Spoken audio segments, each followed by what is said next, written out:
My name is Eric Shi, and I'm the product manager for our Guardrails team. Guardrails is a framework for providing real-time tips, recommendations, and best practices to our admins. The framework is backed by our central rules engine, which supports client-side and server-side rules. And we have a growing library of rules that our team and other teams such as App Builder, Flow Builder have added. We've also been collaborating with Optimizer and in-app learning teams from both an engineering and product perspective to ensure our products are complementing each other. And our vision is to have all of our rules in a standardized format that we can all share and benefit from.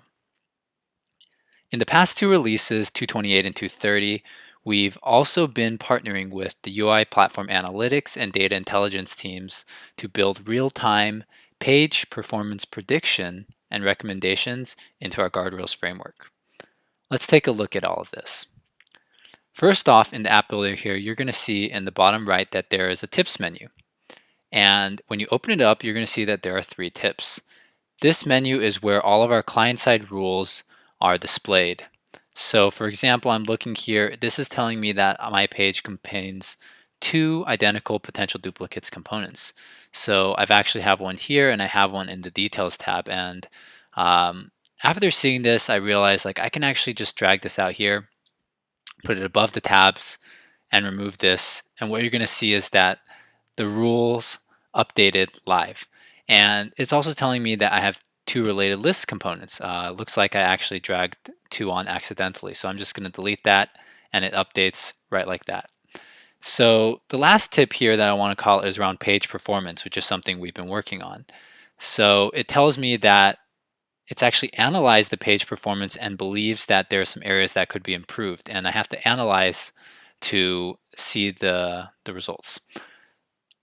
So now that I've pressed analyze, what I'm seeing here is actually a page performance prediction with a EPT prediction, as well as contribution scores on what is making up the largest part of these predictions.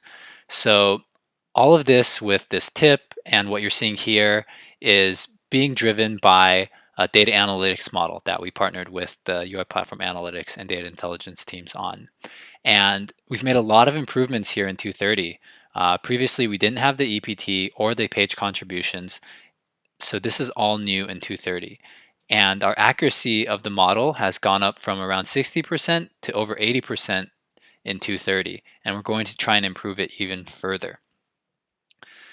What the model doesn't do is actually look deeper at some of the metadata. It's using the data that it's trained on. So what we've done as a Guardrails team is actually added some additional rules around some components such as related lists you're going to see here and record details, telling you that there are certain related lists that are heavy because they are cross-object and some have heavier custom query optimizers.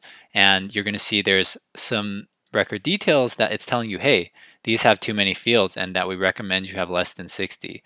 So these are some recommendations that we're giving to our admins along with this predicted page performance, just to help them understand what's going on and see what they can do. This is really just the surface. The mobile team is working on a mobile page performance model as well with some of their own recommendations, and we're going to have a mobile tab here along with desktop.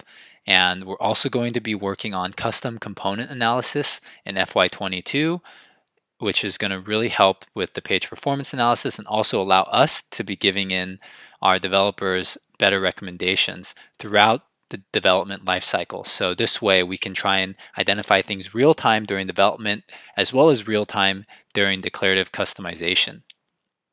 So this is really just the start. We're also going to be working on declarative admin defined rules where admins and ISVs can create their own rules, which is going to be really powerful for citizen apps. Beyond this, we're also going to be looking at the best ways to provide actionable feedback to our admins. And you can see right here that admins can also, based on this, they can give us recommendations on like, hey, were these recommendations helpful? Were there other things they like to see? So admins can press this and they can say, this is awesome, keep it up, right? We've already got some of this feedback coming in from our admins. So looking forward to hearing more from what our customers are saying, what internal teams would like to do to improve the rules, add to the library, and really excited for what we're going to be able to do here next year.